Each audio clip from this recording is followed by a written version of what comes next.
Olá, pessoal, tudo bem com vocês? Olha o que aconteceu hoje. Os servidores da Receita Federal soltaram uma nota dizendo que estão com medo. Tudo isso depois que Alexandre de Moraes mandou a PF buscar e apreender os servidores que descobriram o contrato milionário e suspeito da mulher dele com o Banco Master. Aí a blogueira de plantão Andréa Sadi foi lá defender que eles cometeram crime, que acessaram informações indevidamente e que mereciam ser punidos. Mas aí veio o auditor fiscal e falou uma coisa ao vivo na Globo que deixou o Brasil de boca aberta. E a Andréa Sadi sem resposta. Assiste comigo na íntegra. Eu estava aqui relendo a nota dos senhores ontem, quando dessa operação, né, da polícia, e na nota aqui vocês defendem que auditores não podem ser transformados em bode expiatório em meio a essa crise no Supremo. O que vocês querem dizer com isso, por favor? A nossa leitura é que o Supremo está buscando culpados para suas próprias crises, né? E aí foi utilizado esse expediente que acabou gerando essa operação de ontem da Polícia Federal, né, numa busca de construir cortinas de fumaça para mudar a pauta e trazer substância para esse enredo de vítima, né? Na nossa visão, o STF está atrás desse enredo de vítima para dar lastro para esse discurso todo de ataque às instituições, ataque à democracia, etc. E tal. E eu digo isso porque nós já vivemos uma situação parecida em 2019. Né? Lá em 2019, o também ministro Alexandre de Moraes, também no inquérito das fake news, afastou 2 auditores fiscais que foram ali acusados de vazamento. Né? Ali havia um contexto em que, de fato, a Receita estava fiscalizando, estava iniciando a fiscalização sobre uma centena de pessoas politicamente expostas, inclusive ministros do STF. E aí esses 2 auditores foram afastados, as fiscalizações foram suspensas, e depois, né, isso sem nenhum lastro probatório anterior.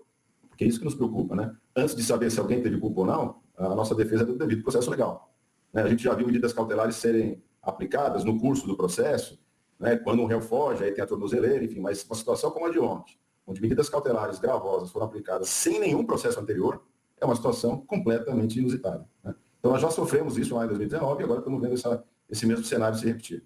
O que significa na prática, se o senhor puder explicar para a gente, existir o acesso indevido, mas não o uso ou vazamento de dados? Explica para a gente do ponto de vista dos auditores, por favor. Isso é importante, essa diferenciação. Existe uma coisa chamada acesso imotivado, ou seja, alguém, um servidor, auditor ou outro cara que tem acesso àquele sistema, ele sem motivo funcional, ele vai lá, por exemplo, eu vi meu vizinho com um carro que eu achei muito caro, fiquei pensando, quanto esse meu vizinho está ganhando? Aí eu vou lá e entro. E guardo aquilo comigo. Eu posso fazer isso? Não, absolutamente não. É um crime. É uma infração administrativa. Mas mesmo se for contra o ministro do Supremo? Qualquer cidadão é igual, né? Quer dizer, se eu bisbilhotar a vida alheia e não contar para ninguém, é um acesso imotivado. Não posso fazer isso. A Corregedoria abre um processo disciplinar e a pessoa é punida com uma advertência. Se repetir, suspensão. Se repetir, vai piorando a situação.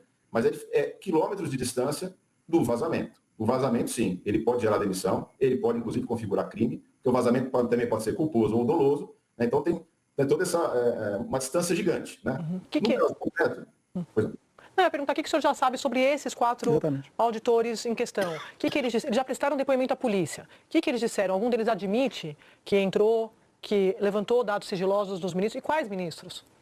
Então, vamos lá. Dos 4, um é auditor fiscal. E é sobre ele que eu posso falar. Os outros 3 têm outros cargos.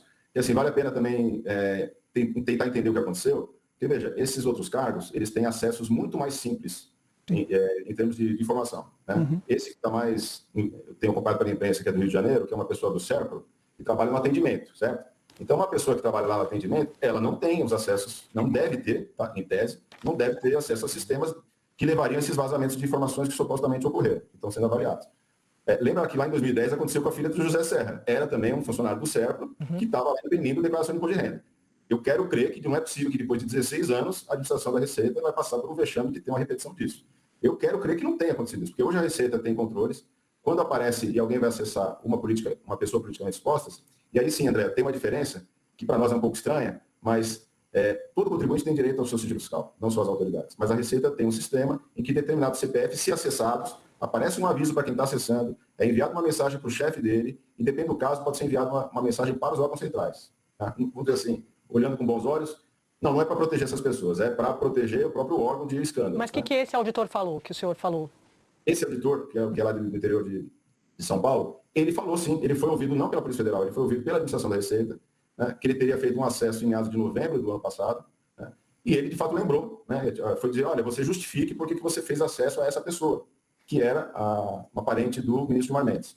E aí ele lembrou disso e fez a explicação. Ele estava atrás de de saber se essa pessoa era uma ex-mulher, enfim, era uma parente de um colega com o mesmo sobrenome, da mesma região, lá de Cuiabá, no Mato Grosso do Sul, e que tinha sido amigo dele de longa data, e ele foi fazer isso.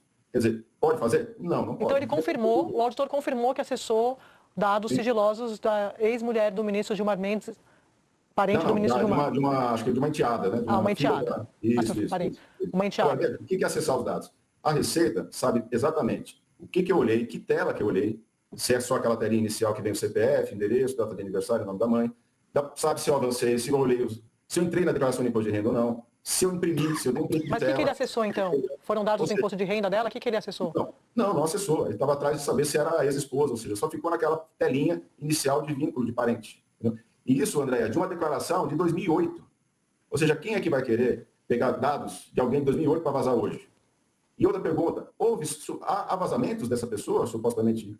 Não. Ou seja, não tem absolutamente nada a ver com os fatos que estariam sendo investigados. A razão de ser desse movimento todo, o que foram? As informações que a imprensa trouxe. O contrato de 129 milhões. Aí eu pergunto para vocês, desde quando a Receita ia arquivar esse documento, esse contrato? Aí as empresas entregam para a Receita um contrato, quando fazem contrato de advocacia com o seu cliente? Não. Isso não é um documento que estaria com a Receita. Então não é da Receita que vazou esse documento. Esse documento pode ter vazado de inúmeros lugares. Do contador, do advogado, do gerente do banco, do celular do vocário que foi apreendido. Pode ter vazado da Receita, esse documento não vazou. Porque a Receita não tem essa informação. Outra coisa, o Lauro Jardim também deu, que a avaliação patrimonial foi de tanto para tanto, né? Da esposa do ministro Alexandre. Bom, esse dado a Receita podia ter pego, hein? Se ele por acaso achou que bateu ali no centavo, ele falou, opa, alguém da Receita passou essa informação. Porque alguém da Receita com acesso à declaração do imposto de renda da esposa do ministro Alexandre teria esse acesso. Então, é legítimo que ele pergunte para a Receita, como cidadão, não usando o inquérito das fake news e atropelando o devido processo. Ele pergunta, olha, estou achando estranho que uma informação da esposa, ela mesma podia perguntar. E aí alguém ia verificar se alguém da Receita abriu a declaração de imposto de renda dela. Isso é muito diferente de mandar mais de 100 pessoas para fazer uma apuração aberta. A chance de falso positivo é enorme. Alguém pode ter acessado. Eu lembro na situação quando o senador Flávio Bolsonaro ficou acusando a Receita de ter escarafunchado, bisbilhotado a vida dele. Vocês lembram disso? A Receita fez lá um levantamento e retornou para ele dizendo, não identificamos nenhum vazamento. Isso significa que ninguém tinha acessado o CPF? Ela tinha acessado, mas eram acessos que não tinham levado a nenhum vazamento. Tem gente que entra no CPF porque é fã da pessoa, quer saber o dia do aniversário, quer mandar uma carta. Volto a dizer, ninguém pode bisbilhotar por motivo fútil nenhum. Não, mas isso é um erro que merece a penalidade prevista de advertência. O que nós estamos vendo é que esse erro foi encaixado num processo tal que a pessoa está com tornozeleira, privação de liberdade, sem processo nenhum anterior, foi levado celular, notebook, e ela não sabe o que está acontecendo. Quer dizer, ela sabe que isso que está acontecendo não tem nada a ver com supostos vazamentos. Então, assim, é uma situação bem grave, muito atípica. É o Otávio Guedes, prazer falar com o senhor. Antes eu vou dar uma sugestão. Auditor fiscal que está acessando os dados da Receita para saber dia de aniversário, se fulano é parente, tem que ser apresentado ao Instagram, Facebook, que está tudo lá. Não precisa usar o banco da Receita para descobrir essas como rede social. Agora, outra questão. Oi? Concordo plenamente. Agora, outra questão. Como começou essa investigação? Foi peticionado a Receita pelo Alexandre de Moraes, mas com base em que vazamento? O que foi publicado, ou noticiado, que houve a quebra, que originou esse pedido, essa devassa? Olha, Otávio, o que a gente sabe são basicamente o contrato de 129 milhões, que foi trazido ali pela Malu Gaspar, e a informação do Lauro Jardim da avaliação patrimonial da esposa. E aí, é o que eu digo, na nossa visão, na nossa leitura, é uma forma de... Vai ter algum falso positivo, entendeu? Essas pessoas aí que são funcionários do CERP, se tiver alguém fazendo como estão levantando, que ele estava imprimindo declarações dos ministros e vendendo, é um vexame enorme para a administração da Receita. Eu quero crer que isso não vai se confirmar. Né? Porque, veja, alguém que está lá no CAC Laranjeiras, no Rio de Janeiro, está imprimindo declaração de imposto de renda dos ministros espalhados pelo país. Isso aí era para chamar a atenção muitíssimo. Vai dar o sistema alerta para ele, para todo mundo. Eu acho muito improvável que isso se confirme. Mas vamos ver. Eu posso dizer pelo auditor fiscal que isso em absoluto aconteceu. Quando apareceu essa confusão, que ele fez, ele reconhece, entendeu? Mas nós precisamos ter um pouco de proporcionalidade. Quer dizer, ele sabia que ao confessar isso, a corregedoria vai abrir um PAD, ele vai lá ser ouvido e ele vai ser penalizado, conforme diz o manual. Ele vai levar uma advertência. É isso que ele esperava. E não receber a Polícia Federal às 6 horas da manhã, fazendo mandado de busca na sua casa e botando uma tornozeleira. Privação de liberdade é algo que precisaria ser motivado. Então, enfim, Já cansamos de falar dos inquéritos das fake news, da falta de respeito ao devido processo legal, e a gente está muitíssimo preocupado que isso tenha acontecido novamente. Há uma mensagem que eu preciso registrar, subliminar, que isso afeta muitos auditores, que é o seguinte: esse tipo de medida, ela busca humilhar, ela busca constranger e busca amedrontar. E o pior é que dá certo. Se você for perguntar na Receita hoje, quem é que topa aí? Vamos organizar os grupos de fiscalização para ir atrás de altas autoridades? Você não vai encontrar nenhum. É menos arriscado fiscalizar membros do PCC do que altas autoridades da República hoje. Então, isso é um efeito concreto, muito negativo para a nossa instituição. Existem maneiras para que nenhum contribuinte tenha a sua informação fiscal devassada. Mas no caso das pessoas politicamente expostas, as autoridades, ministros do STF, é muito mais que isso. A hora que ele fosse entrar, aparece um alerta, aparece um pop-up assim na tela, ele tem que justificar, dizer qual é o procedimento que ele está trabalhando, aparece uma mensagem para o chefe dele. Enfim, eu acho muito estranho que alguém tenha conseguido imprimir declarações de imposto de renda dos ministros e não tenha alertado ninguém. Mas, então, é esse ponto que eu queria pegar. O senhor disse, aí o senhor cita o Barreirinhas. Se isso aconteceu, a cúpula foi avisada, certo? Deveria ter sido avisado. O senhor falou, ele entregou aos servidores. Mas ele não pode ter sido avisado disso que o senhor está falando? Aí eu não sei dizer. Eu quero crer que não. Eu quero crer que essas coisas não vão se confirmar. Vamos aguardar. Porque em 2019 foi bem isso. O ministro Alexandre falava como se fosse tudo fato. Crimes gravíssimos, vazamentos, criminosos, escreveu isso aí nas decisões.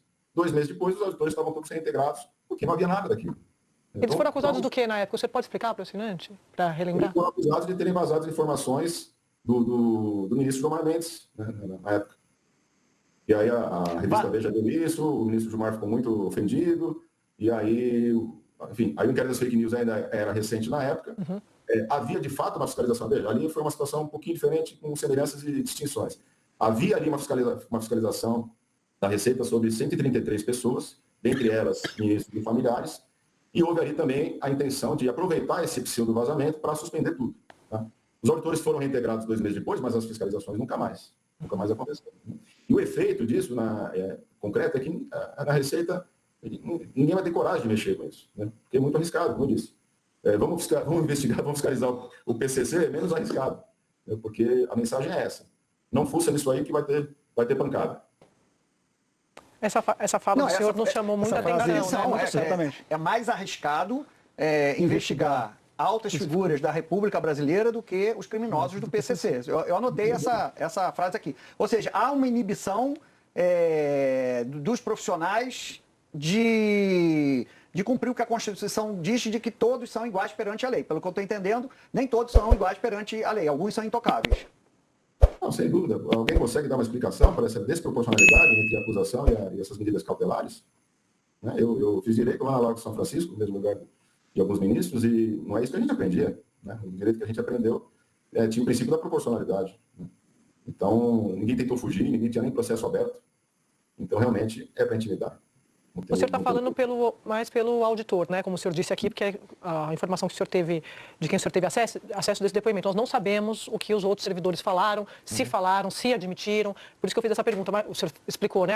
Aparece um pop-up ali na tela de alguém, ou algum superior, se ele fez algum acesso. Por isso que eu perguntei, mas aí a cúpula da Receita, eu não sei como funciona, mas o Barreirinhas não receberia isso?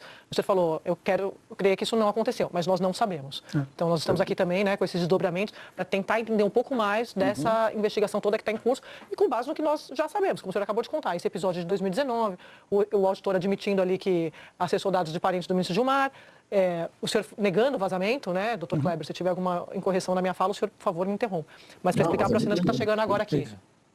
E essa fala é importante do senhor também sobre fazer investigações. E o que pode ter acontecido na agência de Laranjeiras e que exatamente parece ser o fulcro de toda essa decisão do ministro Alexandre. Agora, comentem aí que responderei o máximo de comentários que eu conseguir até o próximo vídeo e que Deus abençoe a todos nós.